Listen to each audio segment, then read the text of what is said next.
Je suis Toussaint Louverture. Mon nom s'est peut-être fait connaître jusqu'à vous. Il était surnommé le George Washington noir. Il a combattu les armées de 3 empires et défié Napoléon Bonaparte. La perspective d'une république noire est aussi inquiétante pour les Espagnols, les Anglais et les Américains. C'était le champion de la liberté et de l'égalité pour tous.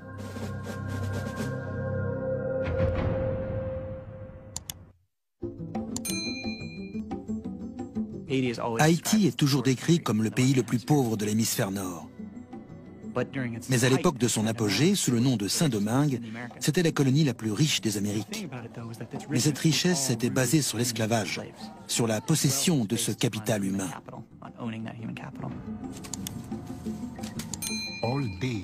Toute la journée, du lever au coucher du soleil, les hommes étaient courbés, à couper la canne à sucre à la machette.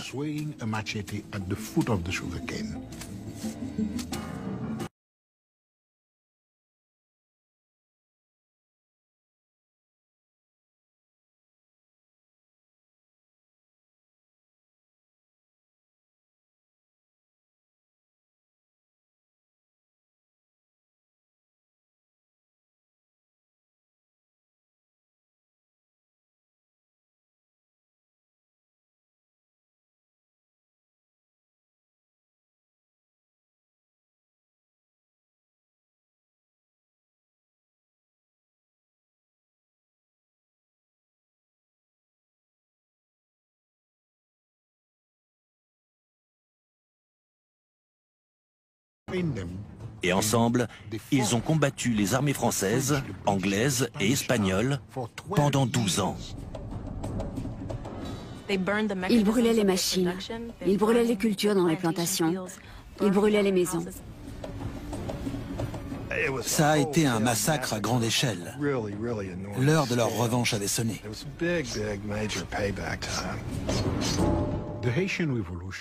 La révolution haïtienne est sans doute la révolution la plus radicale qui ait jamais existé. C'est le seul endroit au monde où des esclaves aient réussi à créer une nation. Mais personne ne veut en parler.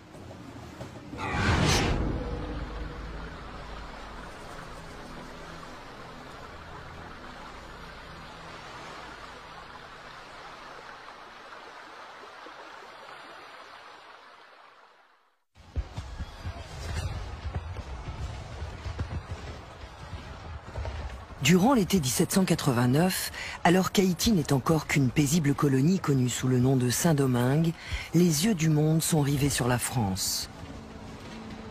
À Paris, des émeutiers se rebellent contre le pouvoir royal et leur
sont la Guadeloupe, la Martinique et Saint-Domingue.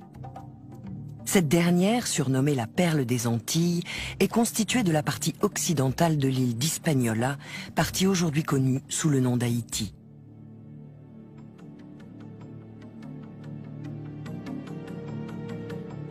On croit souvent qu'à l'époque, les distances entravaient la communication. Or, pas du tout. Les nouvelles allaient extrêmement vite.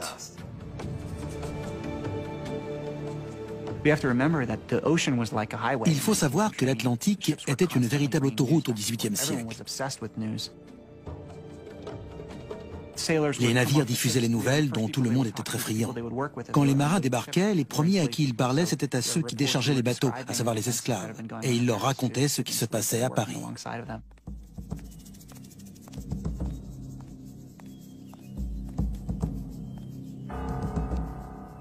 Mais rares sont les esclaves qui osent croire à ces idées démocratiques venues de France. Car les intérêts en jeu sont colossaux. Le sucre est le moteur de l'économie au XVIIIe siècle et Saint-Domingue est la capitale mondiale du sucre.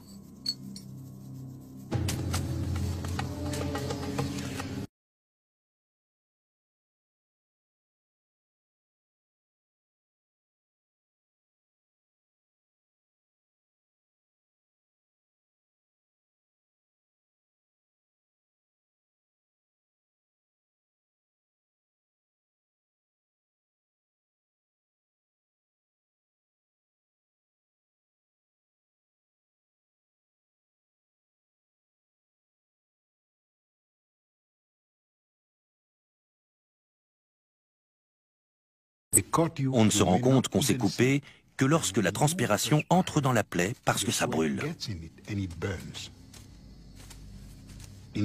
Au niveau du sol, il y a des colonies de fourmis qui vous attaquent. Et ensuite, vous vous grattez pendant des heures. Si un esclave refusait de travailler, la loi permettait de l'abattre purement et simplement. Le concept même de l'esclavage est totalement bestial. Et les Français en ont fait une véritable science. Les esclaves en provenance d'Afrique ne survivaient pas 3 ans dans ce système. Cette exploitation se résumait à des statistiques. Et elle fonctionnait très bien.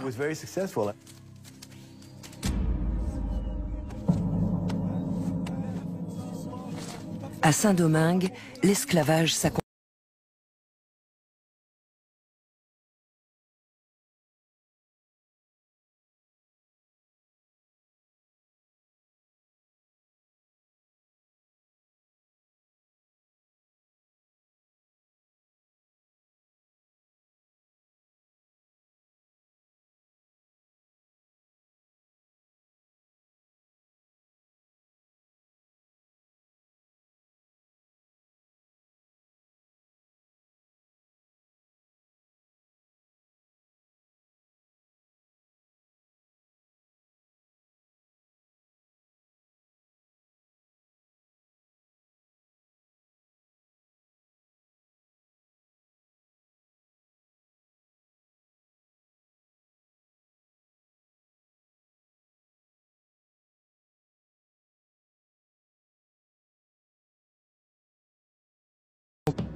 Dans ces plantations, la vie des esclaves avait si peu de valeur que les tortures ont atteint un degré de cruauté et de raffinement inimaginable.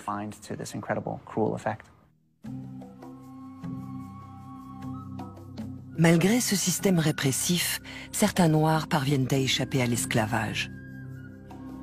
Beaucoup sont nés libres parce qu'ils sont les enfants illégitimes d'un propriétaire blanc. Les autres ont gagné leur liberté grâce à leur intelligence ou à leur talent. C'est le cas de Toussaint Louverture. Né dans l'esclavage, j'avais reçu de la nature l'âme d'un homme libre. Toussaint Louverture était quelqu'un de très déterminé. Il était aussi très ambitieux. Pour moi, c'était un génie. C'est l'un des personnages historiques les plus remarquables qui soient. Il est né et il a grandi dans une plantation de Saint-Domingue. Le propriétaire de cette plantation est un homme tolérant et ouvert pour l'époque. Enfant, Toussaint a ainsi pu apprendre à lire et à écrire. Il a fini par occuper un rôle privilégié dans la plantation.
la Révolution, les colons blancs espèrent obtenir une plus grande liberté de gestion des colonies.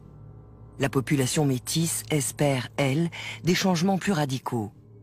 Car si elle est née libre, elle n'est pas égale à la population blanche pour autant. Les métis devaient faire preuve de respect face aux Blancs. Ils devaient se lever en leur présence, les appeler monsieur, madame ou par leur titre. Ce n'était pas une situation facile pour eux. Et c'est pour ça qu'ils ont été les premiers, avant les Noirs, à réclamer l'égalité. En 1791, la population métisse de Saint-Domingue est bien décidée à saisir sa chance. Elle envoie une pétition au nouveau gouvernement français en demandant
Le Seigneur qui a créé le soleil pour nous éclairer d'en haut, qui déchaîne les flots et fait gronder le tonnerre, nous observe.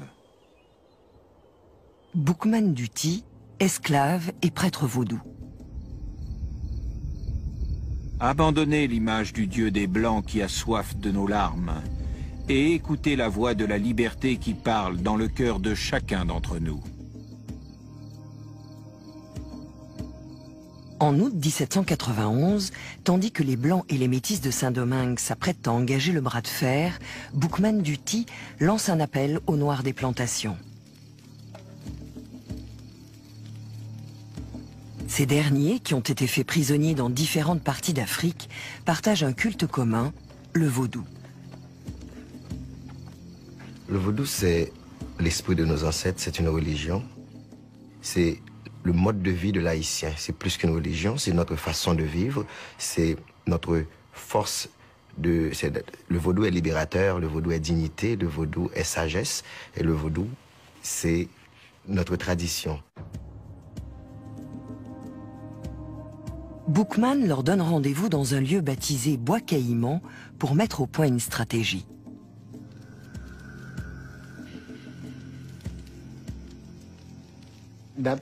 Cette cérémonie de Bois Caïman, c'est le premier congrès haïtien, le début de la Révolution.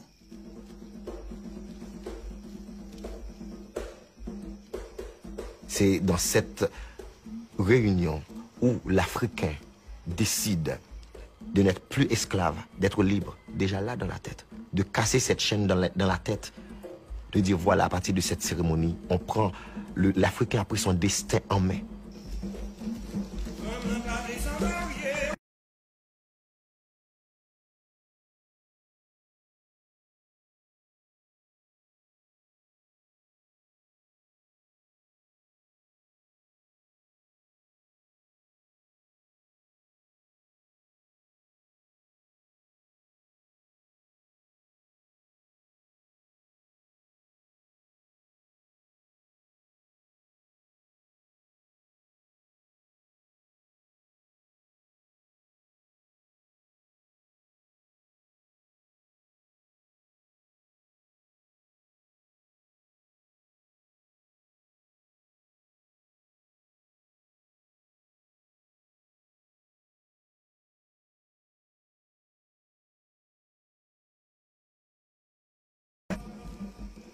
Le Dieu des Blancs les pousse à commettre des crimes. Notre Dieu réclame vengeance. Il dirigera notre main, il nous aidera.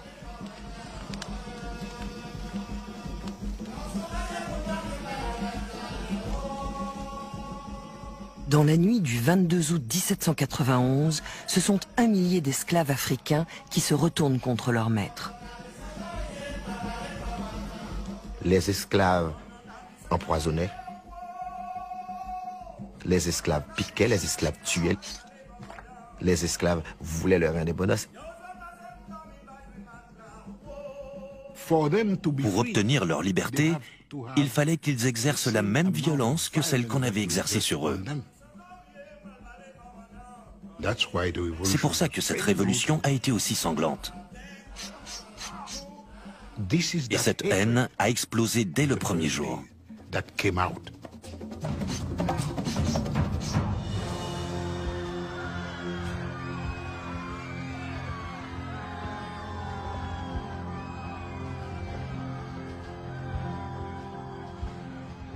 Le nombre de rebelles passe alors de 1000 à 20 000. Les esclaves libérés brûlent les champs de canne.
Toussaint n'était plus un esclave. Il n'avait pas une mentalité d'esclave. Il possédait 2 ou 3 plantations. Il n'appartenait plus à la même classe sociale que la majorité des Noirs. Et ses intérêts différaient des leurs.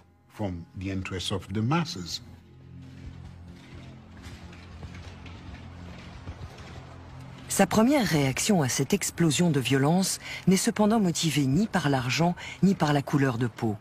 Elle est personnelle. Il retourne dans la plantation où il est né afin de protéger ses anciens.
Tué au combat, décapité par des soldats blancs. Son corps est ensuite brûlé face au camp des rebelles. Un observateur déclarera « À Saint-Domingue, le conflit est devenu une guerre d'extermination ».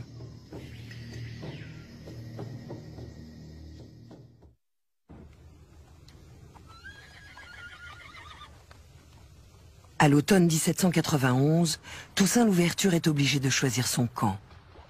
Bien qu'il ait femme et enfants et qu'il court le risque de perdre sa liberté, il n'hésite pas un instant.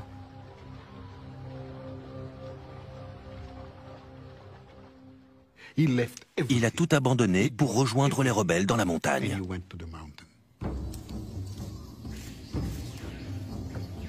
Les 500 000 esclaves que compte la colonie sont 12 fois plus nombreux que les colons blancs. Mais ils n'ont ni vision à long terme, ni réelle stratégie militaire pour poursuivre le mouvement.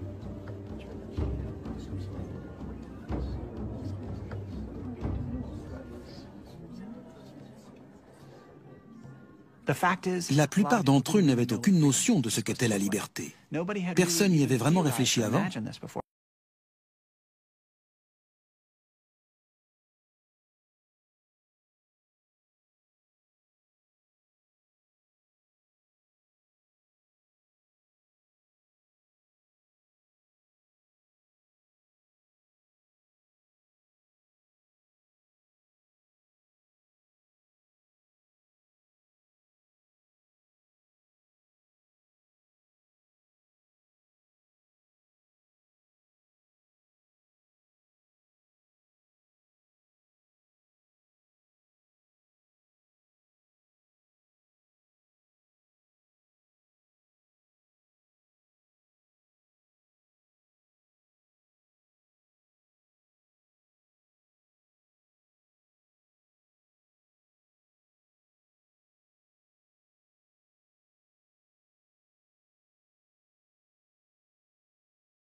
Toussaint Louverture n'était pas un adepte de la violence. Il était capable d'user de la force si la situation l'exigeait, mais il préférait de loin la négociation, la diplomatie, la ruse. Cependant, ça ne lui posait aucun problème d'avoir recours à la violence en dernier ressort. Les rebelles lui demandent alors de rédiger une proposition d'accord. En échange de la libération de 200 meneurs noirs et de meilleures conditions de travail, le texte prévoit le retour de la plupart des insurgés dans les plantations. La dure réalité du XVIIIe siècle a eu raison d'une partie de leurs exigences. Rétrospectivement, il est facile de regarder ce texte et de dire qu'il vend ceux qui se sont rebellés. C'est aussi une tentative pour faire changer les choses. En fait, il était difficile pour les gens de l'époque de concevoir la disparition totale de l'esclavage.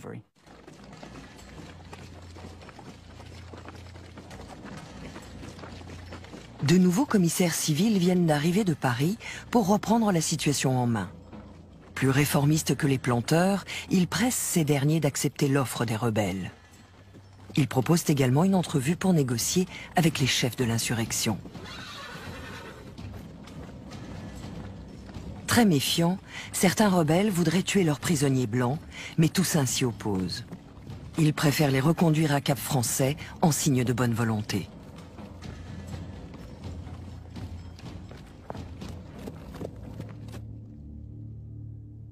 Toussaint est envoyé pour négocier un accord avec les planteurs. Il ne s'agit pas seulement d'obtenir la libération de plusieurs meneurs noirs, mais également d'imposer certains changements dans les plantations.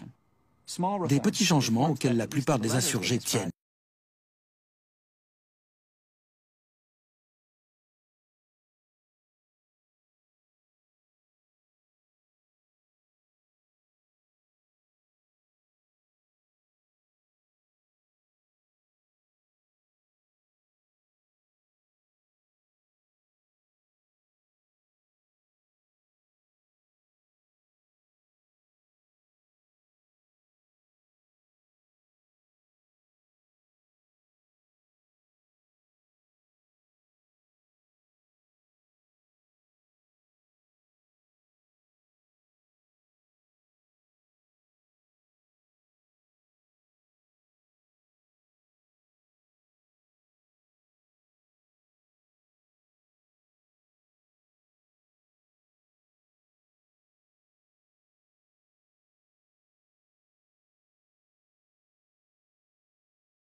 En France, la Révolution a cédé la place à la terreur.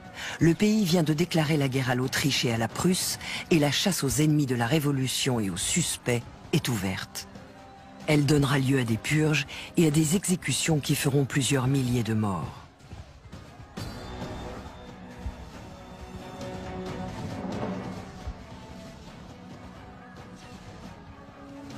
Puis, le 21 janvier 1793, le roi Louis XVI est guillotiné.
Unissez-vous, frères, et combattez avec moi pour la même cause. Dans cette lettre, il annonce deux choses. D'abord, sa participation à ce projet d'émancipation, et ensuite, sa position de chef du mouvement, très respecté par ses partisans. Cette proclamation est une façon de dire « Vous voulez la liberté? Je suis là pour vous la donner. Donc, ralliez-vous à moi. »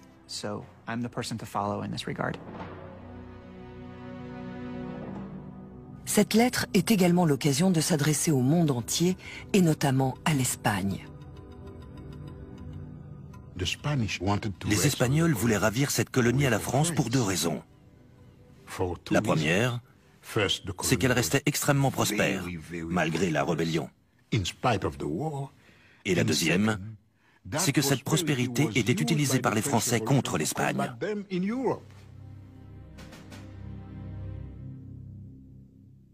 L'Espagne occupe la colonie voisine de Saint-Domingue, qui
La nouvelle est accueillie par des scènes de liesse.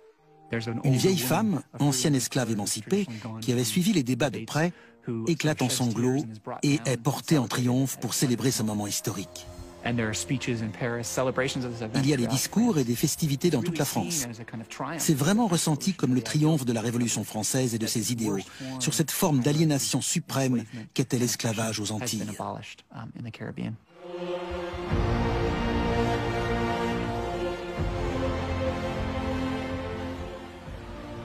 L'événement est sans précédent. D'un trait de plume, ce sont près d'1 million d'esclaves noirs qui deviennent citoyens français.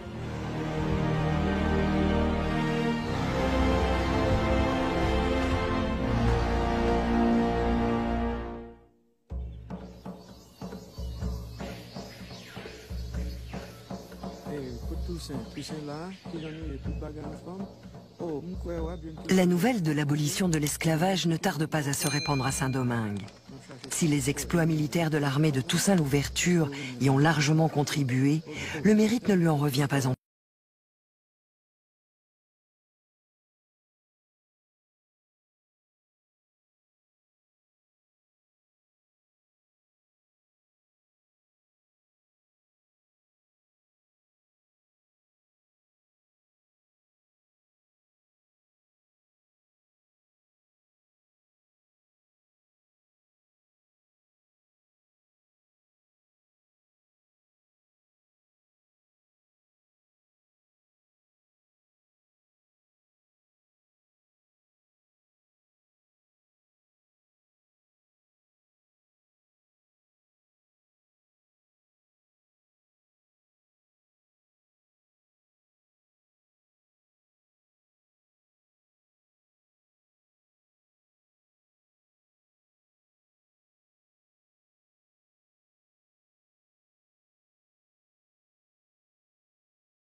La nouvelle de la victoire des soldats de Toussaint contre ces armées blanches fait bientôt le tour de l'Europe. Ça ne leur plaisait pas du tout qu'un général noir mette en déroute les armées blanches. Ils n'aimaient pas ça du tout. Partout, les propriétaires d'esclaves sont inquiets. Aux États-Unis et à Cuba, on ne voulait pas laisser entrer les Français blancs, de peur qu'ils répandent la nouvelle. Si on leur avait demandé pourquoi ils quittaient Saint-Domingue, ils auraient dit que c'était à cause de l'émancipation des Noirs. Nous avons affronté le danger afin de gagner notre liberté, et nous sommes prêts à braver la mort afin de la conserver. Les esclaves ont autrefois accepté leur chaîne parce qu'ils n'avaient pas connaissance d'un autre état que l'esclavage. Mais ces jours sont révolus. Les habitants de Saint-Domingue préféreraient être enterrés dans les ruines de leur pays que d'accepter le retour à l'esclavage. La véhémence de son langage montre à quel point Toussaint est attaché aux idéaux démocratiques. Mais l'homme a aussi une autre facette. Tous ceux qui lui faisaient de l'ombre finissaient soit assassinés, soit déportés.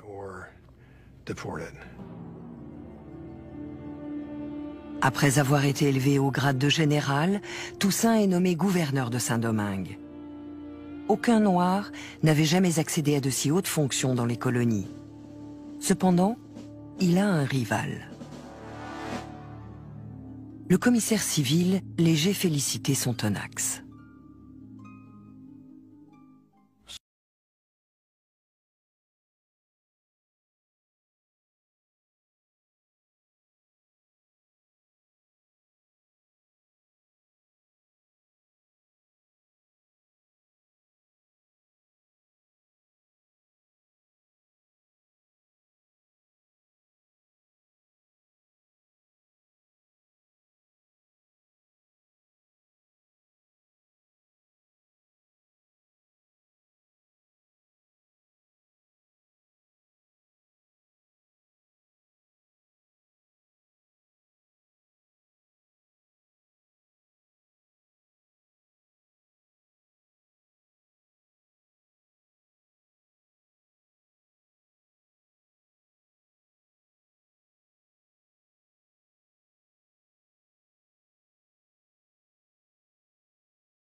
C'est ce qui leur a permis de devenir de grands hommes politiques. Mais les victoires de Napoléon vont bientôt menacer Toussaint. Quelques mois après la campagne d'Égypte, Napoléon revient à Paris pour y mener un coup d'État qui marque la fin du Directoire. Il devient alors premier consul et prend les rênes du pouvoir. Il déclarera « La révolution est fixée aux principes qui l'ont commencée, elle est finie », et d'ajouter « Je suis la révolution ». Toussaint observe très attentivement la prise de pouvoir de Napoléon. Il sait que les esclavagistes sont encore très puissants en France et qu'ils complotent contre lui parce qu'ils voudraient bien voir l'esclavage rétabli sous une forme ou sous une autre à Saint-Domingue. Toussaint est persuadé que la survie de Saint-Domingue et la pérennité des droits acquis par les Noirs reposent sur sa capacité à mobiliser les habitants pour reconstruire l'économie de la colonie. Et dans son esprit, cela passe inévitablement par une chose: le retour de ses partisans dans les champs de canne à sucre.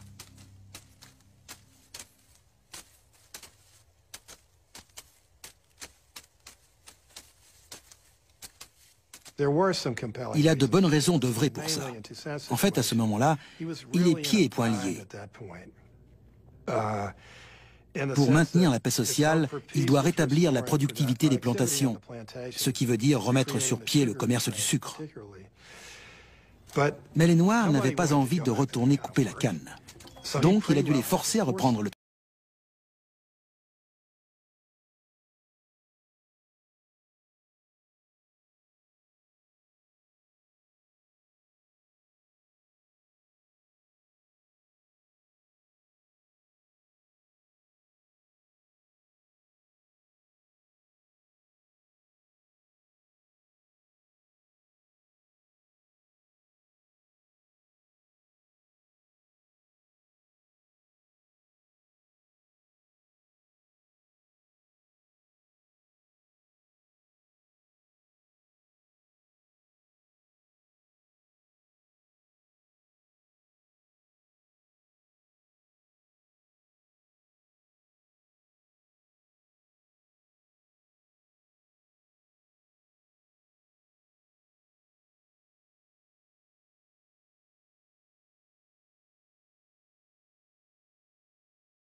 Quand Toussaint a appris ça, il a compris que quelque chose était en train de changer, et surtout qu'il n'avait aucun moyen d'infléchir la décision de Napoléon.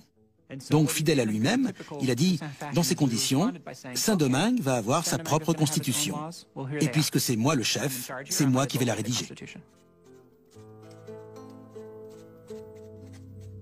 Sa constitution autonomiste de 1801 stipule la disparition une fois pour toutes de l'esclavage à Saint-Domingue. Elle est également la première au monde à interdire la discrimination raciale, interdiction que les États-Unis n'adopteront que 150 ans plus tard. Elle proclame également Toussaint gouverneur à vie et lui seul aura autorité pour désigner son successeur.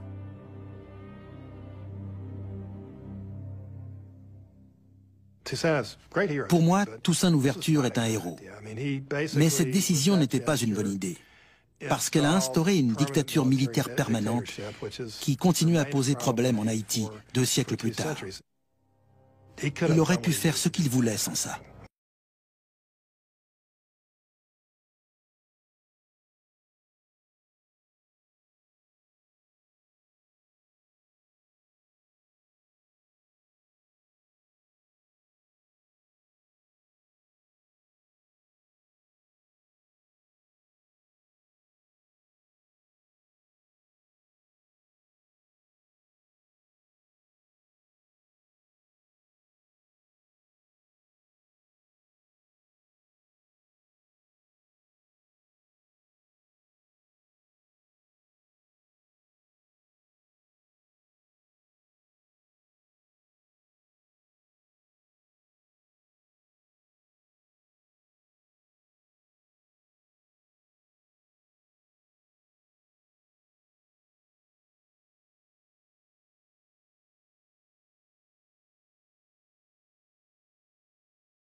Napoléon envoie une force expéditionnaire de plus de 31 000 hommes à Saint-Domingue. Sa mission est simple, rétablir l'ordre et l'autorité de la France dans la colonie.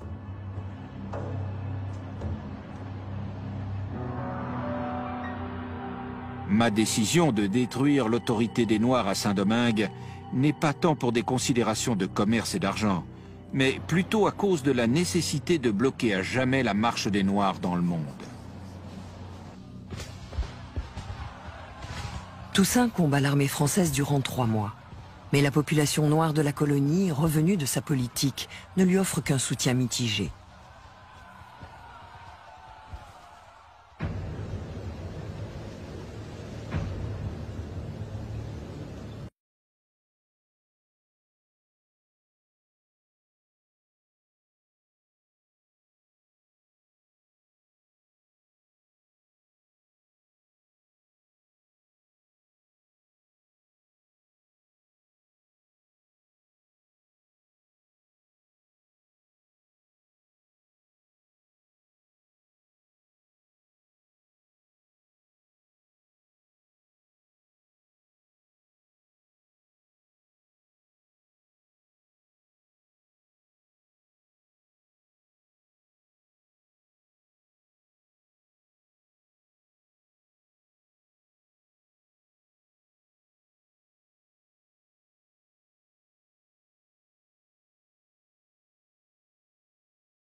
D'une bombe, Napoléon a réinstauré l'esclavage.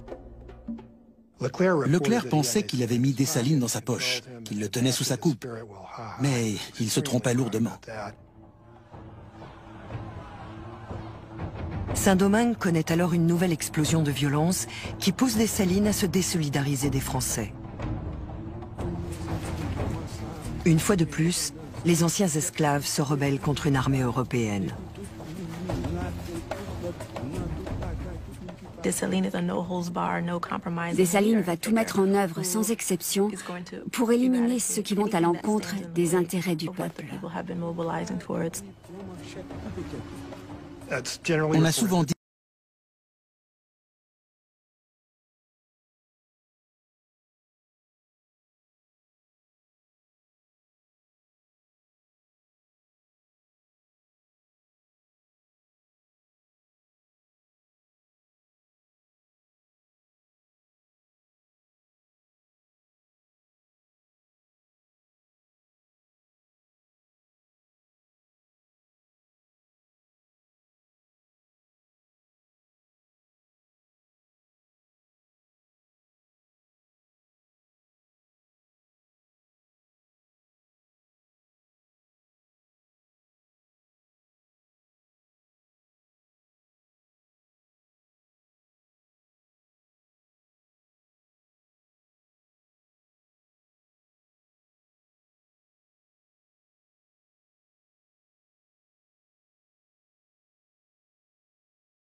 Ce sont des événements d'une importance capitale.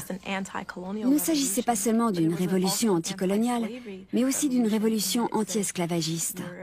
La population a dit « Cette économie et ses privilèges basés sur le travail forcé ne peuvent plus durer ». Et ce message a traversé le temps. L'indépendance, c'est l'essence même d'un être humain.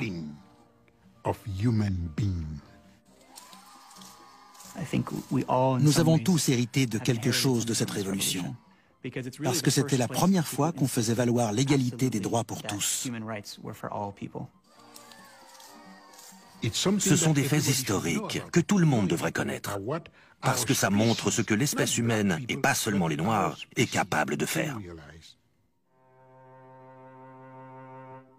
Toussaint Louverture ne vivra pas assez longtemps pour voir l'indépendance de son pays, à laquelle il avait tant œuvré.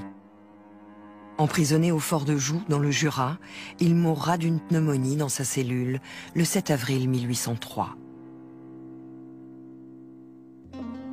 Avant de partir pour la France, il écrira « En me renversant, vous avez seulement abattu le tronc de l'arbre de la liberté des Noirs. Mais il repoussera par les racines, car elles sont nombreuses et très profondes. »